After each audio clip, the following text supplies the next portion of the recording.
ஏண்டா டே ஏன்டா இப்படி அநியாயம் பண்றீங்க, ஏண்டா ஒரு டிடிஎஃப் டாஸ்க் கூட உருப்படி ஆடலையாடா, இல்ல கேக்குறேன் ஒரு டிடிஎஃப் டாஸ்க் கூட உருப்படி ஆடலையா, எல்லா டாஸ்க்குமே மக்கள் வெளியே குறும்படம் வச்சிருக்காங்கடா, ஒரு டாஸ்க் விடாம எல்லா டாஸ்க்குமே மக்கள் குறும்படம் போட்டு வெளியே எடுத்து வச்சிருக்காங்க. இங்க பாருங்க ப்ரோ, இந்த டாஸ்க்ல இந்த தப்பு நடந்திருக்கு ப்ரோ, இங்க பாருங்க ப்ரோ அந்த டாஸ்க்ல இப்படி தப்பு பண்ணிருக்காங்க ப்ரோன்னு சொல்லிட்டு எல்லா டாஸ்க்குமே மக்கள் ஒரு குறும்படத்தை எடுத்து வச்சிருக்காங்க.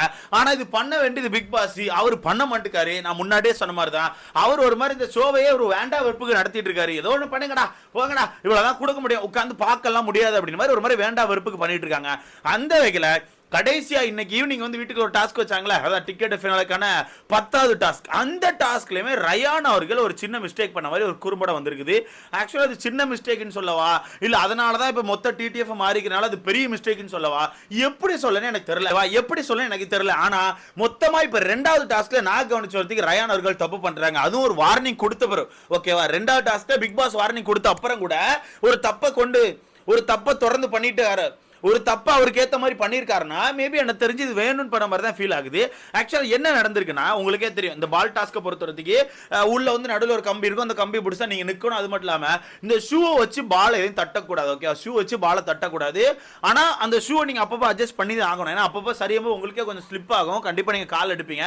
இதுல என்ன ஆச்சுன்னா முதல் ரவுண்ட்ல நம்ம ராணவ் அண்ட் தீபக் 2 பேரும் தான் ஆடுவாங்க. அப்படி ஆடும்போது ராணவ் என்ன பண்ணுவான்னா அவன் உங்களுக்கே தெரியும் ஒரு மாதிரி பதட்டத்திலே இருந்தான். ஓகேவா, அவனுக்கானது ரொம்ப ஆடிக்கிட்டே இருந்துச்சு. அப்போ அவன் என்ன பண்ணான்னா காலை ஒரு மாதிரி நவுட்டி வச்சுட்டு இருந்தான். ஓகேவா, நவுட்டி வைக்கும்போது ஒரு சில இடங்கள்ல என்னாச்சுன்னா பால் தட்டி அப்படி அந்த குழிக்கு நேரா போற மாதிரி போச்சு. இதை அவன் நோட் பண்ணிட்டான். இதை நோட் பண்ணி என்ன பண்ண ஆரம்பிச்சான்னா 2-3 இடங்கள்ல குழியை பிளாக் பண்ணிலாம் காலை வச்சான். குழி இங்க இருக்குன்னா இப்படி போற மாதிரி வைக்கலாம்னு சொல்லி இங்க காலை வச்சான். அந்த மாதிரி பிளாக் பண்ணி நிறைய விஷயங்கள் பண்ணிட்டு இருந்தான். தொடர்ந்து ரொம்ப நேரம் பண்ணான். அதை பிக் பாஸ் நோட் பண்ணிட்டார். பிக் பாஸ் நோட் பண்ணி என்ன பண்ணிட்டாரு, இதுக்கப்புறம் காலை வச்சீங்கன்னா முதலுக்கே மோசமாயிரும் சொல்லி சொல்றாரு. ஏன்னா நீ இதுக்கப்புறம் காலை வச்சு பாலை உள்ள போட்டனா நீ எடுத்த பாயிண்ட உருட்டு விட்டுருவேன், சோ தயவுசெய்து அதை பண்ணாதன்னு சொல்லிட்டு பிக் பாஸ் மேல இருந்து ஒரு வார்னிங்கே கொடுத்துட்டார். வார்னிங் கொடுத்த பிறகு அதை பண்ணாம விட்டாரான்னு கேட்டீங்கன்னா அப்படி கிடையவே கிடையாது. வார்னிங் கொடுத்த பிறகும் அவர் காலை அப்பப்போ அட்ஜஸ்ட் பண்ணதான் செஞ்சாரு, பால் தட்ட தான் செஞ்சு. ஆனா அப்படி தட்டும்போது அந்த ஷூ வந்து வேணும்னு வச்ச மாதிரி எனக்கு ஃபீல் ஆகுது, பதட்டத்தில் வச்ச மாதிரி ஃபீல் ஆச்சு. பதட்டத்தில் வச்சாரு, அப்ப தட்டிட்டு அந்த பக்கமா போகுது, நடக்கதான் செஞ்சு. அது ஆக்சுவலா ராணுவுக்கு மட்டும் இல்ல, அது வீட்டுக்குள்ள நிறைய பேருக்கு நடந்துச்சு. எல்லாருக்குமே இந்த ஷூல தட்டி தான் போச்சு. ஆனா வேணும்னு சொல்லி யாருமே ஷூ நோட்ல, அதான் மொத்தத்துல அந்த மொத்த பேஸுமே ஆடும்போது ஓகே அந்த இடத்துல டக்குன்னு ஒரு ஸ்லிப் ஆகல. அந்த ஸ்லிப் தான் வீட்டுக்குள்ள நிறைய பேருக்கு ஆச்சு. அப்படி ஆகும்போது தான் டக்குன்னு அவங்க காலக மாத்தி வச்சிட்டு இருந்தாங்க. இந்த வகையில ஃபர்ஸ்ட் ரவுண்ட்லயே ராணவர்களுக்கு ஒரு வார்னிங் கொடுத்துட்டாங்க, ஷூ வச்சு நவுட்ட கூடாது. ஓகேவா, 2வது ரவுண்ட பொறுத்தவரைக்கும் வீட்டுக்குள்ள நம்ம மஞ்சரியும் முத்துக்குமாரன் ஆடினாங்க. இதுல மஞ்சரி கால் போட்டு நிறைய பால் போக தான் இருந்துச்சு. முத்துக்குமாரன் கால அப்பப்போ பட்டுச்சு, ஆனா நேரா குளிக்கல போச்சு அப்படிலாம் இல்ல. முத்துக்குமாரன் காலை எடுக்கவே இல்லை. ஓகேவா, ஏன்னா அவனுக்கு கேம் புரிஞ்சுட்டு அவன் காலை இப்படிதான் வச்சிருந்தான். ஆனா பால் உருண்டு போய் ஷூல பட்டுச்சு, பால் உருண்டு போய் ஷூல பட்டு அங்கே தெரிச்சிச்சு. ஆனா அவன் காலை நவுட்டி எதுவுமே பண்ணல. அதே மாதிரி இந்த பக்கம் பார்த்தா நம்ம மஞ்சர்களும் அப்பப்போ கால் நவுட்டுவாங்க, தட்டி போச்சு, அது பெருசா தெரியல. ஆனா கடைசியா விளையாண்ட ராணு அண்ட் சௌந்தர்யா, ஓகே, இவங்க 2 பேரும் தான் கடைசியா ஆடினாங்க. இதுல ஒரு கட்டத்துல என்ன பண்ணிருக்கான்னா ஆக்சுவலா அந்த கிளிப்பை பார்த்தா எப்படி தோணுதுன்னா ஒரு பால் இப்படி உருண்டு வந்துட்டு இருக்குது, உருண்டு வரும்போது இவன் காலை இங்க தான் ஸ்டடியா வச்சிருக்கான். ஆனா எதுக்கு அந்த காலை தூக்குனான்னு தெரியல, அந்த பால் கரெக்டா வரும்போது காலை தூக்கி ஒரு மாதிரி லைட்டா அப்படி தூக்கி இந்த பக்கமா வைக்கிறான். அந்த பால் என்ன பண்ணுதுன்னா அப்படி தட்டி சர்ற அப்படி நேக்க ஒரு 2 பேர் பின்னாடி இருக்க 7ஆம் நம்பர் குழிக்குள்ள போய் விழுந்துருது. ஓகேவா, இது அவன் வேணும்னு பண்ணானா இல்ல எப்படி நமக்கு தெரியல. ஏன்னா அந்த பாலை பொறுத்த வரைக்கும் அவனுக்கு பின்னாடி இருந்த குழியில போய் விழுது.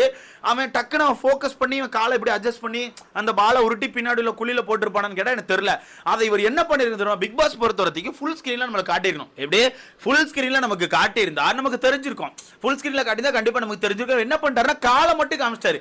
அப்போ மூஞ்சி எங்க இருக்கு, எங்க பார்த்துட்டு இருந்தான், கரெக்டா பின்னாடி குனிஞ்சு பார்த்து போட்டானா அப்படிங்கிற விஷயங்கள் நமக்கு தெரியல. ஓகேவா, ஆனா இவன் காலை வாண்டடா தான் தூக்கணும். அந்த விஷயங்களை ஓப்பனா தெரியுது. இங்க இருந்த கால் அங்கேயே இருந்திருக்கலாம். பால் வருது, கரெக்டா பால் வரும்போது அந்த காலை விட்டு தூக்கி லைட்டா அப்படி ஒரு மாதிரி திருப்பி விடுறான், ஒரு பிரிட்ஜ் போட்டு விட மாதிரி போட்டு விடுறான். அந்த பால் நேக்கா அப்படி தட்டி இப்படி 2 பேர் பின்னாடி போய் குழியில விழுது. ஓகேவா, சோ இந்த விஷயங்கள் தான் இப்ப பயங்கரமா வெளியே ட்ரெண்ட் ஆயிட்டு இருக்குது. மக்கள் போட்டு வெளுத்து விட்டுட்டு இருக்காங்க. அவனுக்கு நீங்க கொடுக்கவே கூடாதுன்னு சொல்லி சம கான்ல இருக்காங்க. ஆல்ரெடி சம கான்ல இருந்தாங்க. சொல்ல போனா ரயான் மேல சம கோத்துல இருந்தாங்க. எனவே சும்மா முத்துன்னு காலில் ஆரம்பிச்சா நைட்டு தூங்கவே விட மாட்டேங்கான். ஒரு பயில தூங்க விடாம முத்துன்னு சொல்லிக்கிட்டே இருக்கான். அந்த விஷயங்கள் ஆல்ரெடி மக்கள் கோத்துல இருந்தாங்க. அப்படி இருக்கும்போது இப்படி ஒரு டாஸ்க்லயும் தப்பு பண்ணிருக்கான்னு தெரிஞ்சோன்னே சும்மா விடுவாங்களா? அந்த விஷயங்களை எடுத்து போட்டு பயங்கரமா சேனலை டாக் பண்ணிட்டு இருக்காங்க. எனக்கு இப்பதான் ஒரு டவுட் வருது. மேபி ஏன்னா இந்த டாஸ்க்கு அப்புறம் தான் பிக் பாஸ் வந்து ஃபைன் அனௌன்ஸ்மெண்ட் கொடுத்திருப்பாரு. ஆனா அந்த ஃபைன் அனௌன்ஸ்மெண்ட் கொடுக்காம சாட்டர்டே பார்க்கலாம்னு சொல்லிட்டு கிளம்பி போயிருக்காரு.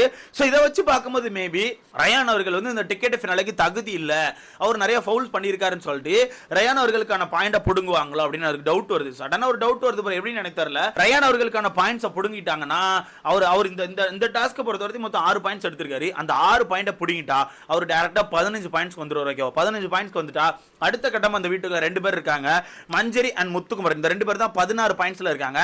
அந்த 2 பேர் டைல இருக்காங்க. அப்ப அந்த 2 பேருக்கு பிச்சு கொடுப்பாங்களா என்ன? இந்த நீ பாதி வச்சுக்கோ நீ பாதி வச்சுக்கோன்னு வச்சு கொடுப்பாங்களா என்ன? எனக்கு தெரியல. ஆக்சுவலா எனக்கு வேணா மண்டை குழம்பி போய் உட்காந்துருக்கேன்.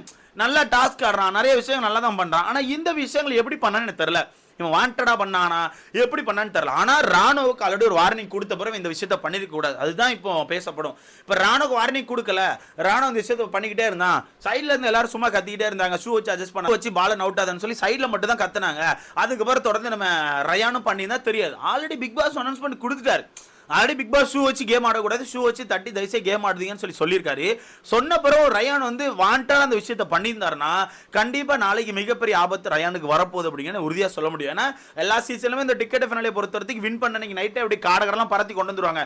சீசன் 6ல நான் பார்த்திருக்கேன், அமுதவன் வின் பண்ணாரு நினைக்கிறேன். கார்டு அப்படி ட்ரோன்ல பறந்து வந்துட்டு சீசன் 7 பொறுத்தவரைக்கும் அவருக்கு ரிசல்ட் தெரிஞ்சுட்டீங்க தான் முதல் ஃபைனலிஸ்ட் சொல்லி ரிசல்ட் கொடுத்துட்டு சாட்டர்டே சண்டேல கமல் சார் வந்து ஆக்டிவிட்டி ஏரியாவுக்கு போங்க, அங்க உங்களுக்கான இது காத்துட்டு இருக்குன்னு சொல்லி அங்க அந்த கார்டை கொடுத்திருப்பாங்க. அது பார்க்க நல்லதா இருந்துச்சு. ஓகேவா? பார்க்க நல்லா இருந்துச்சு. ஆனா இந்த சீசனை பொறுத்தவரைக்கும் ஒரு பாயிண்ட்ஸ் கொடுக்கல, எந்த ஒரு விஷயத்தை அனௌன்ஸ் பண்ணல, கடைசி பாயிண்ட்ஸ் கொடுக்கல. எனக்கு இங்க தான் ஒரு டவுட் வருது. இப்போ ஒருவேளை இந்த டாஸ்க்கு ஒரு பாயிண்ட்ஸ் கொடுத்துட்டு வெயிட் பண்ணுங்க ஃபைனல் அனௌன்ஸ்மெண்ட் கொடுக்குறேன் அந்த மாதிரி சம்திங் ஏதாவது சொல்லிட்டு போயிருந்தா தெரியாது. ஆனா இவர் பாயிண்ட்ஸ் கொடுக்கல. ஏன்னா இங்க இன்னொரு டவுட் எனக்கு இருக்கு, பாயிண்ட்ஸ் ஒரு வேணும்னு தான் கொடுக்காம போயிட்டு இருக்காரு. ஓகேவா? ஏன் வேணும்னு கொடுக்கலன்னா அந்த ரூல் பிரேக்கா மட்டும் இல்ல, இன்னொரு விஷயமும் இருக்கு. இந்த வீட்டுக்குள்ள இருக்க எல்லாருமே ஒரு ஹைப்ல வைக்கிறதுக்கான வாய்ப்புகள் இருக்கு. ஏன்னா இந்த டாஸ்க்கை பொறுத்தவரைக்கும் டைமிங் எப்படி, இந்த டாஸ்க்கை பொறுத்தவரைக்கும் டைமிங் யாருக்கு அது யார் கம்மியான டைமிங்ல அந்த விஷயத்தை முடிச்சிருக்காங்களோ அவங்களுக்கு தான் அதிகபட்ச பாயிண்ட்ஸ் கிடைக்கும். அந்த வகையில் முத்துக்குமரனா ரயானா அப்படிங்கிறது அவங்களுக்குள்ள ஒரு குழப்பம் இருக்கு. ஏன்னா முத்துக்குமரனுமே கொஞ்சம் ஃபாஸ்டா முடிச்ச மாதிரி தான் முடிச்சான், ரயானுமே கொஞ்சம் ஃபாஸ்டா முடிச்ச மாதிரி தான் முடிச்சான். ஆனா நமக்கு மட்டும் தான் தெரியும் முத்துக்குமரன் 6 நிமிஷம் 33 செகண்ட்ஸா 13 செகண்ட்ஸ் நினைக்கிறேன். ரயானை பொறுத்தவரைக்கும் 5 நிமிஷம் 33 செகண்ட்ஸ். ஓகேவா? அப்படி இருக்கும்போது நமக்கு தெரியும் அந்த செகண்ட்ஸ் கணக்கு அவங்களால நோட் பண்ண முடியாது. ஸோ அவங்க ஒரு குழப்பத்தில் இப்போ சுத்திட்டு இருப்பாங்க, யாருக்கு அந்த 6 பாயிண்ட் போயிருக்கு, யாருக்கு அந்த 5 பாயிண்ட் போயிருக்குன்னு சொல்லிட்டு அவங்க ஒரு குழப்பத்தில் இருப்பாங்க. அந்த குழப்பத்துக்காக மட்டுமே தான் பிக் பாஸ் ஆக்சுவலா பாயிண்ட்ஸ் கொடுக்கல. ஆனா இந்த விஷயத்தை நோட் பண்ணிருப்பாரா?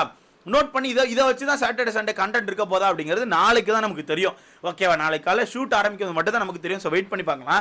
ஆனா எனக்கு என்னன்னா புரியுது பிக் பாஸ், நீங்க வேண்டா வெறுப்புக்கு பண்றீங்க, ஒரு சேஃப்டி இல்ல, கரெக்டான ரூல்ஸ் இல்ல, கரெக்டான டாஸ்க்ல எல்லாமே எனக்கு புரியுது. ஓகேவா? இந்த கேப்டன்சி டாஸ்க்ல முத்துக்குமாரன் பண்ண அப்புறமே நீங்க பேசின விஷயத்தை வச்சு நான் சொல்லிட்டேன் ஒரு வேண்டா வெறுப்புக்கு தான் பண்ண போறாரு, இதுக்கப்புறம் வீட்டுல எல்லாமே மொக்கையா தான் இருக்கும் நான் சொன்னேன். அதே மாதிரி தான் பண்ணிட்டு இருக்கீங்க. இருந்தாலுமே நீங்க தான் இந்த விஷயத்தை வாட்ச் பண்ணோம், நீங்க தான் இந்த விஷயத்தை வாட்ச் பண்ணி தப்பு பண்ணிட்டானா தப்புன்னு சொல்லணும். ராணுக்கு சொன்ன நீங்க ரயானுக்கு அந்த இடத்துல சொல்லியிருந்தாலே அந்த விஷயம் மாறி இருக்கும். ஆனா அந்த இடத்துல இப்ப சொல்லாம அதை ஒரு கண்டென்ட்டா மாத்த போறீங்களான்னு எனக்கு தோணுது.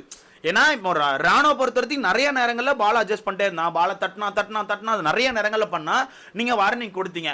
அதே மாதிரி இப்போ ரயான் பண்ண தப்புனா ஒரு தடவை பண்ணியிருக்கான், அவங்கள்ட்ட கிளிப்ஸ் இருக்கு, ஒரு தடவை பண்ணியிருக்கான். இது தப்புன்னா நீங்க அந்த இடத்துல சொல்லியிருக்கலாமே, அந்த பாலை ரிட்டர்ன் போடு, இல்ல நீ வந்து எவிட் ஆகி வெளியே போ, இல்ல நீ இந்த ஆட்டத்துக்கு கிடையாது, அந்த மாதிரி ஏதாவது ஒன்று அந்த இடத்துல பண்ணி தான் தெரியாது. ஆனா அந்த இடத்துல பண்ணாம அவன் அந்த கேம் ரிட்டன் ஆட வச்சுட்டு நீ கரெக்டாக தான் கேம் ஆடிடுன்னு சொல்லி அவனுக்கான கேம் ஆடையை விட்டுட்டு திருப்பி அந்த விஷயத்தை வச்சு நீங்க சாட்டர்டே சண்டே கண்டென்ட்டை மாற்ற போறீங்கன்னா இந்த வகையில் நான் உங்க சைடு தப்புன்னு தான் சொல்லுவேன். ஏன்னா ஒரு பால் இதானதுக்குலாம் நீங்க ஆக்சுவலாக இது அவனுக்கான டிக்கெட் ஃபைனலே புடிங்கிட்டு விடணும் அப்படிங்கிற லெவலுக்கு நீங்க வந்தீங்கன்னா ஐ திங்க் அது உங்க சைடில் தான் தப்பு இருக்கு. மேபி நீங்க கண்டென்ட் காண்டி பண்ற மாதிரி எனக்கு ஃபீல் ஆகும். ஏன்னா ஒரு பால் தான் அப்படி பண்ணியிருக்கான், உங்கள்கிட்ட ஒரு கிளிப் தான் இருக்குது, ஒரு பால் தான் பண்ணியிருக்கான். பிக் பாஸ் நினைச்சிருந்தா அது தட்டி இருந்திருக்கலாம், அந்த பாலை ரிட்டர்ன் போடுங்கன்னு சொல்லி இருந்திருக்கலாம், நிறைய விஷயங்கள் பண்ணியிருந்திருக்கலாம். அவர் பண்ணல அப்படிங்கும்போது நான் இப்போ 2 விஷயமா பார்க்குறேன். ஒன்று, இந்த விஷயம் பெருசாக கன்சிடர் பண்ணப்படாது.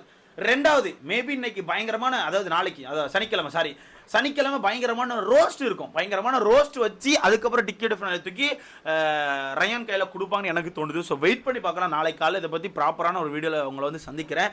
நீங்கள் சொல்லுங்கள் அவன் பண்ணியிருக்க தப்பு, ஆனால் பிக் பாஸ் வான் பண்ணியிருந்துக்கலாம்னு எனக்கு தோணுது. ஆல்ரெடி வான் பண்ணிட்டாங்க நீங்கள் சொல்லுவீங்க, கண்டிப்பாக ஆல்ரெடி வான் பண்ணிட்டாங்க. அங்கே ராணுவ பொறுத்தவரைக்கும் நிறைய தடவை பண்ணாப்புல, ரயான் ஒரு தடவை பண்ணியிருக்காப்புல, இதுக்கு இன்னொரு வார்னிங் கொடுத்துருவான்னு எனக்கு தோணுது. உங்களுக்கு என்ன ஃபீல் ஆன்னு சொல்லி மறக்காம கமெண்ட்ல போடுங்க. இல்லை ப்ரோ பண்ணது பெரிய தப்பு ப்ரோ, டிக்கெட் ஃபினாலே புடிங்கிட்டு விட்டுருணும் ப்ரோ நீங்கள் யோசிச்சீங்கன்னா அதை பற்றி மறக்காம கமெண்ட்ல போடுங்க. நாளைக்கு காலையில் சந்திக்கலாம்.